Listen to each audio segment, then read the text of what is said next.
Hey everybody, welcome back. In this video, I'm going to be drawing Morpheus from the Matrix.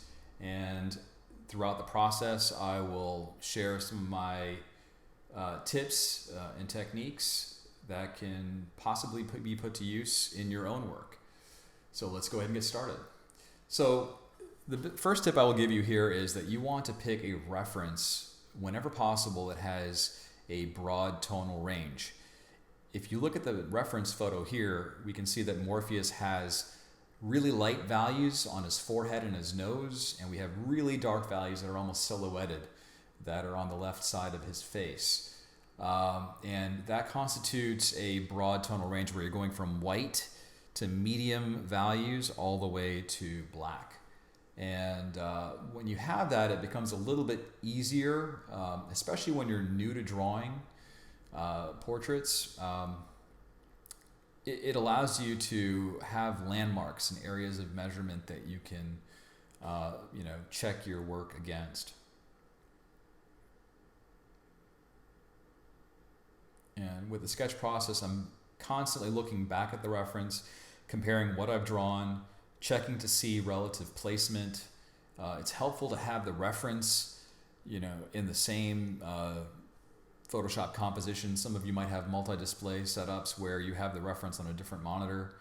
I prefer just to keep the reference whenever possible right on the same composition so I can see it and I don't have to make wrong guesses when I'm working. They say that drawing is 90% observation, 10% mark making. So by looking at the reference constantly, I can make decisions. If I don't have the reference on hand, then I could potentially be driving blind as I work. So here I've added my black fills. That's the areas that are going to be completely colored in black.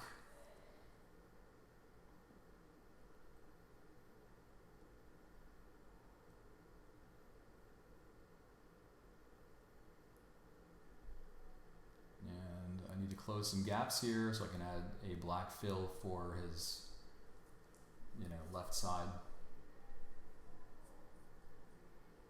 I like working in red, just easier for me to work in that way.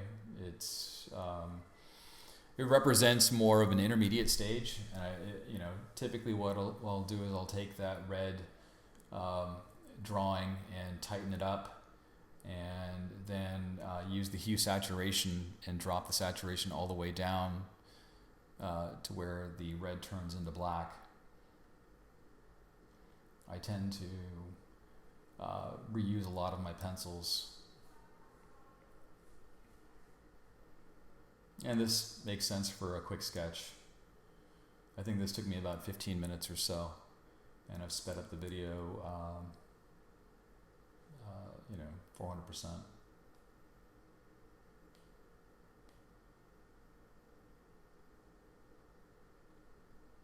So adding your cross hatching can be a really good way of introducing another grayscale component without actually using gray.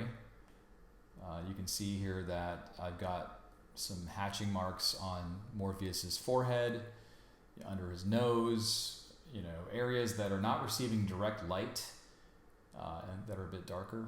Now I'm adding the background and putting the background on a separate layer. I'm closing some gaps, and I'm using the lasso tool to make selections to extract Morpheus from his background.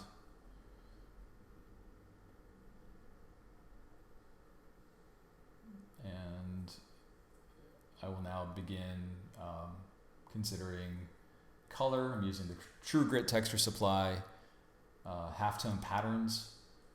I will have links to that in the description below. And what my strategy here is to use the lasso tool to add light values by making a selection on the base color and hitting Command J.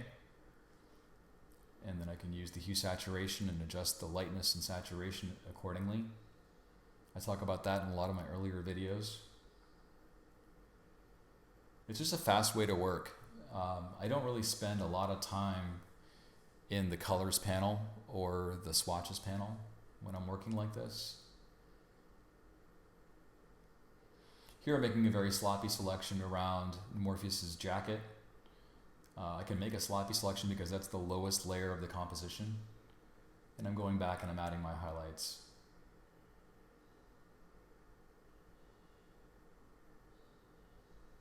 The reference photo, because of its lighting, makes it a little bit easier for me to work with, so I can establish where the light is actually hitting the form.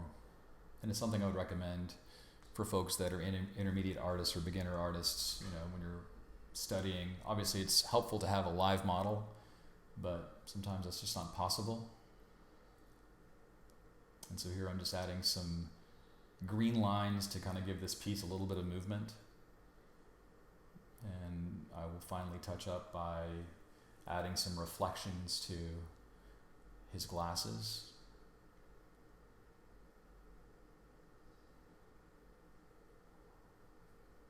And I'll finally scale it up.